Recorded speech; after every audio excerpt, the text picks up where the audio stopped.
My name is Beth Edmonds. I'm the Senate President, and we're here to talk to you about our concerns today.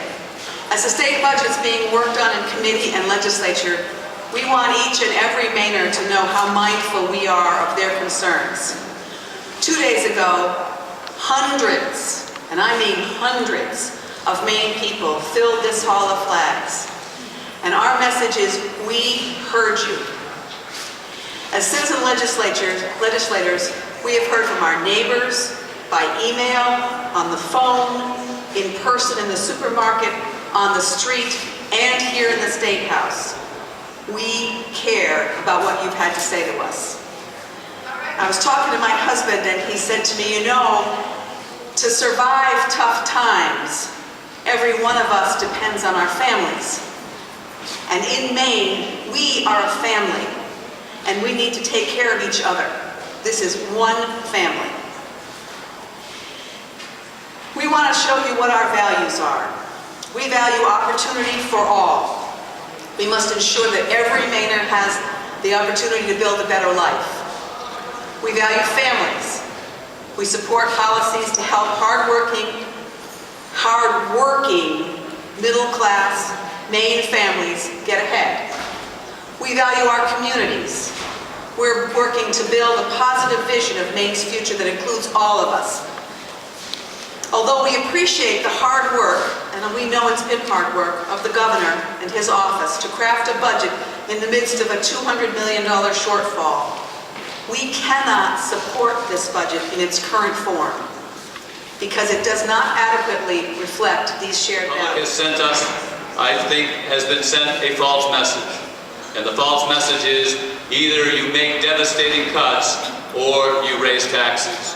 We believe that better choices are at hand, and we will be working this weekend and through the next few days to look at better choices. As proposed, the budget is balanced currently on the backs of working and middle-class Mainers, but other areas of government are left completely untouched. There are millions of dollars of unproductive special interest tax breaks are left alone. We can do better than that. We are elected to do better for Maine families, and the budget should not be balanced on middle-class people and working Mainers. It should be balanced fairly and equitably across government, and we stand here today to tell you we are committed to make that happen. We have worked together as a committee, and as a bipartisan vote, we have absolutely found things that we can absolutely not accept. I'm going to give you a small list. The entire committee agreed that we need to maintain funding for domestic violence programs. Unanimously opposed elimination of the funding of adult day habilitation services for non-Maine care eligible people with mental retardation. The committee unanimously rejected the reduction of homemaker service for the elderly. Unanimously supported restoring Maine funding to NAMI, Amistad, and the Maine Center on Deafness. The whole committee opposed cutting foster care rates by 30% and pushed for a much lower reduction. We opposed the consolidation of crisis service providers. The committee rejected a proposal to reduce payments to Maine pharmacists serving Maine care clients. The committee opted to preserve funding for adult day services for elderly.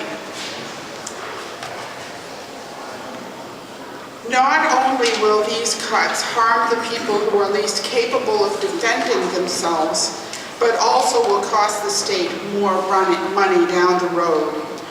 And these are decisions that we needed to make as we looked at programs the state financed.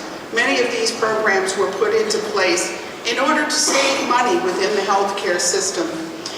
And as a result, both Republicans and Democrats have worked very closely together to come with a budget that I think, after a hard night's work, we are close to full agreement on. A lot of what the state has invested in is